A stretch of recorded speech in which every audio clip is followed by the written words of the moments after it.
Assalamualaikum warahmatullahi wabarakatuh. Perkenalkan, nama saya Naila Aulia Rahman dari jurusan Terjemah kelas 7A Fakultas Adab dan Humaniora UIN Syarif Hidayatullah Jakarta. Di sini saya akan menjelaskan tentang kritik penerjemahan otomatis dari situs berita BBC News Arabic.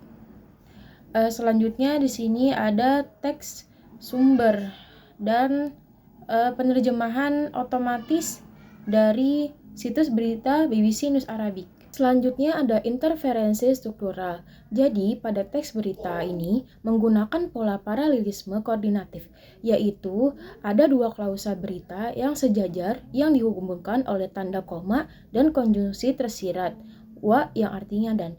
Selanjutnya ada ejaan PUEB. Ejaan PUEB itu dalam penulisan nama asing perlu diseragamkan. Contohnya J-Defense seharusnya ditulis J.D dengan titik di antara inisial sesuai PUEB. Dan kata gambaran pada kalimat mereka membahas gambaran hari berikutnya bisa diganti dengan skenario untuk menyesuaikan berita politik.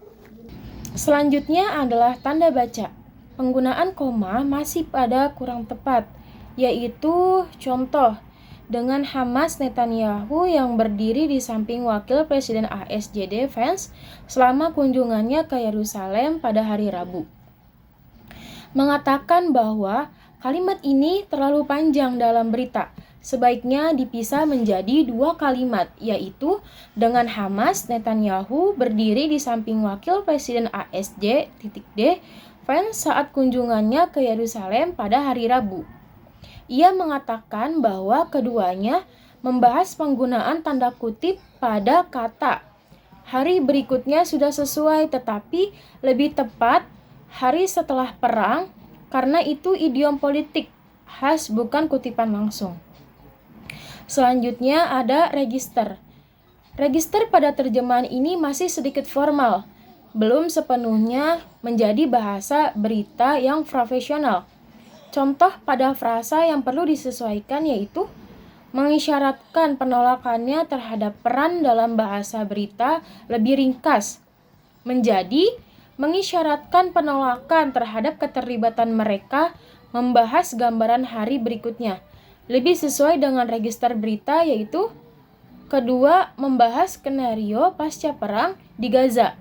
Register ini yang digunakan cenderung akademik, bukan jurnalisme dalam berita internasional. Jadi, kalimat harus padat, faktual, dan berimbang, serta penggunaan kata menurut laporan Reuters sudah tepat sebagai sumber. Selanjutnya adalah kesalahan makna. Pada terjemahan otomatis ini, pada kata pasukan Gaza itu salah makna. Jadi dalam bahasa Arab berarti pasukan penjaga perdamaian di Gaza, bukan pasukan pemilik Gaza. Seharusnya pasukan di jalur Gaza atau pasukan pengawas di Gaza. Selanjutnya adalah kesimpulan. Jadi kesimpulannya adalah terjemahan ini sudah cukup informatif, namun masih terdapat interferensi struktural dari bahasa Arab serta ketidaktepatan diksi dan tanda baca yang membuatnya kurang memenuhi standar terjemahan dari terjemahan jurnalistik yang profesional. Kelemahan utamanya terletak yaitu pada pemilihan diksi yang terlalu literal, struktur kalimat yang mengikuti pola Arab, kurang pematuhan terhadap PUEB, dan pada beberapa bagian. Jadi sebelum saya menutup materi yang dapat saya sampaikan, di sini saya akan memberikan terjemahan yang disarankan, yaitu menjadi Netanyahu menanggapi partisipasi Turki dalam pasukan pengawas di Gaza. Knesset setujui aneksasi tepi barat. Perdana Menteri Israel Benjamin Netanyahu mengisyaratkan penolakannya terhadap keterlibatan pasukan keamanan Turki di jalur Gaza yang direncanakan sebagai bagian dari misi pemantauan gencatan senjata dengan Hamas. Netanyahu yang berdiri di samping Wakil Presiden Amerika Serikat J.D. Vance saat kunjungannya ke Yerusalem pada hari Rabu mengatakan bahwa keduanya membahas skenario hari setelah perang di Gaza, sebagaimana dilaporkan oleh Reuters. Demikianlah materi yang dapat saya sampaikan. Kurang lebihnya mohon maaf. Jika ada salah tolong dibenarkan. Wabillahi taufiq wal hidayah. Wassalamualaikum warahmatullahi wabarakatuh.